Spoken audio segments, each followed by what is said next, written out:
Still tracking down people from the weekend that did well, including a second-generation driver living up in Teresa, New York. In case you haven't noticed, there's a new division up north that is doing very, very well. Tracks like Can Am, Oshwegan, Merrittville, Ransomville, places like that have been running crate sprints. It's the crate engine, just like the sportsman division, running on methanol. All right, and Verne Jr. was the champion in that division last year, where he won 5 times. On opening night this past Friday, he picked up his first win of the season. So sounds like this young man is on his way. So let's head up to Teresa, New York. Right next to the Teresa Redemption Center is where Verne Jr. is. He's 22 years old. You guys know his dad. He raced at Can Am for a long, long time. Josh, how are we doing today? I'm good. How are you? Good. So got to feel good. 1 for 1 on the season. We're off to a good start. Yeah, not bad. We practiced. I know we had a good piece under us and went there. Opening night, set fast time in hot laps, but unfortunately broke a right rear torsion bar. Missed our heat race, so I had to start tail and then picked our way to the field. Picked it through right away? Were you fast right out of the box, or did it take a little bit for it to come in? Before I got in my car, I was watching Ryan Shanahan in the feature before us, and it looked like there was a little bit of a lip in 1 and 2, and I was like, well, I mean, start last. There's nothing to lose at this point. So True. We got up there. First corner, I think I went from 8th to 3rd. Wow. Ran down second place, got by him with like 5 laps in, and then I think it took me another 5 laps. We had about a straightaway to make up on the leader. Did you caution help, or did you just run him down the old-fashioned way? No, it went green to checkered. A lap car helped a little bit, and pretty sure I watched the video. He jumped the tire. I think it bent his front axle up. So Okay, but then got the win. So how much did you win by? Did they tell you? I think it was like 2.8 seconds. A comfortable win then. Okay. So how'd you get into these? I know you did 4 cylinders for a little bit. You also did an asphalt late model. I mean, all your stuff you did before last year was asphalt. What brought you to dirt, and what brought you to a crate sprint car? I've always wanted to go dirt. It's just really never been in the cards.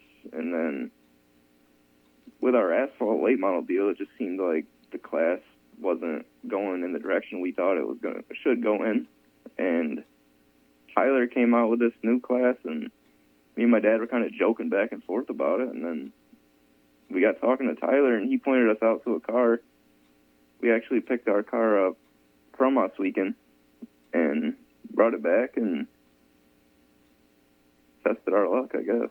Did you pick up on it right away? Because not only did you have, a new surface to get used to, but sprint cars are known as one of the tougher cars to drive. Did you pick up on it right away? The first week I struggled, and I told my guys, I was like, it might take a little bit of time. I mean, we didn't know anything about it.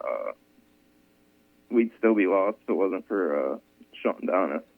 Oh, that's the guy who's been helping you out. Okay. Well, that's a good guy to listen to right there, isn't it? Oh, yeah. Sean's great. His whole family's great.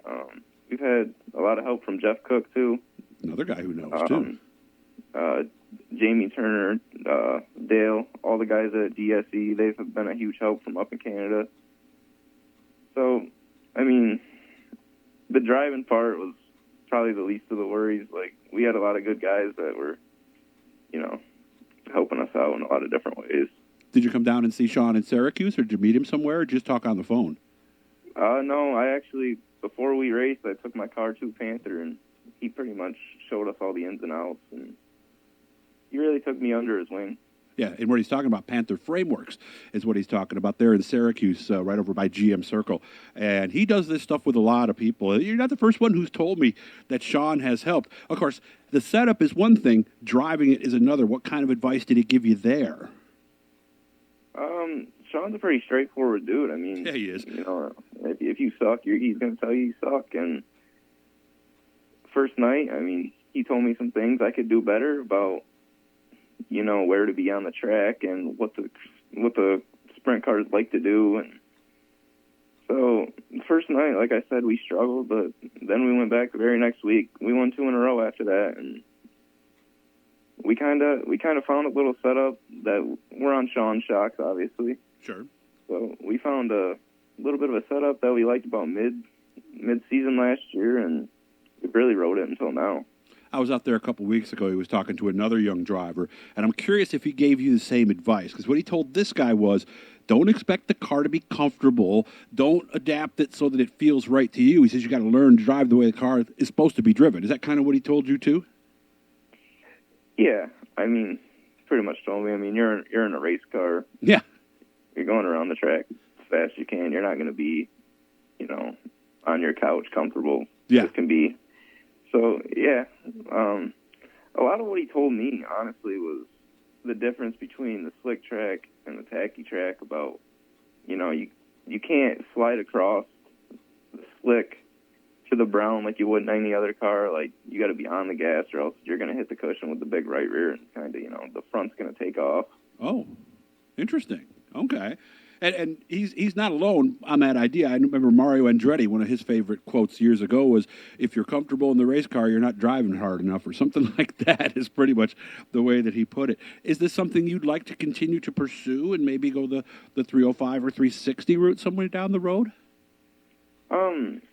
For sure. I mean, this year we're going to do a little more, you know, hit and miss stuff with the Action Tour up in Canada, you know, see how we fare. I think it's more realistic for us to probably go 360 rather than 305 just because Well, most of the CRSA stuff is down to the south of you, isn't it? yeah, and if we want to race, like ESS obviously doesn't race a track weekly, but if we want to race 305s at a weekly track, it's Canandaigua. Mm-hmm. It was a good I 2.5 don't know. hours for you at least, right? Something like that, right? Yeah, it just doesn't seem. I think before we went 305, we'd probably stay in the crates and just Okay. probably do the Canadian series. And I didn't know, and I just found this out when I talked to Josh before we hit the record button. I didn't know, but there's a lot of tracks running in that series. Who's running these again? What tracks do you get to go to?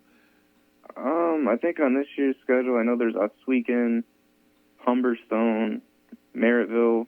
I want to say Ramsonville. Okay. Can Am, Brockville, Cornwall. Really? Brighton, Wow.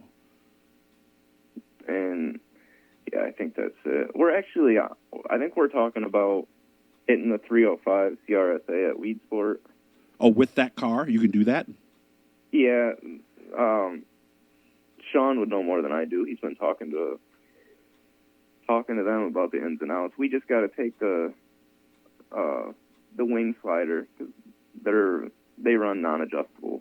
So. Oh, you do run the wing slider. Okay, so that's what's Yeah. different. Is the fuel the same? Yeah, as far as I know. Okay, and of course you're carbureted, so you are going to use. And usually the rule is with methanol guys usually use about twice as much as if you were using gas. So what else is different? Are the tires the same? Oh, I think the 305s are on Race Savers. I know that tire. Okay, and what are you guys on? All last year we were on HTCs. Some of the Canadian series is still on HTCs, but as far as the E series and Can Am Weekly, we're moving to a D25. Okay, they had 8 cars, by the way, last week, and I remember talking to Tyler last year when he was setting this thing up. It sounds like it's growing pretty well, so this could be a growing division. Before I let you go, who do you want to say thank you to? I got to thank, obviously, my parents, first and foremost. You know, they give me all the stuff I need to, you know, be competitive. All my sponsors, all my crew, all my family. Like I said, Sean Donis, Jeff Cook, Jamie Turner, all huge, huge helps.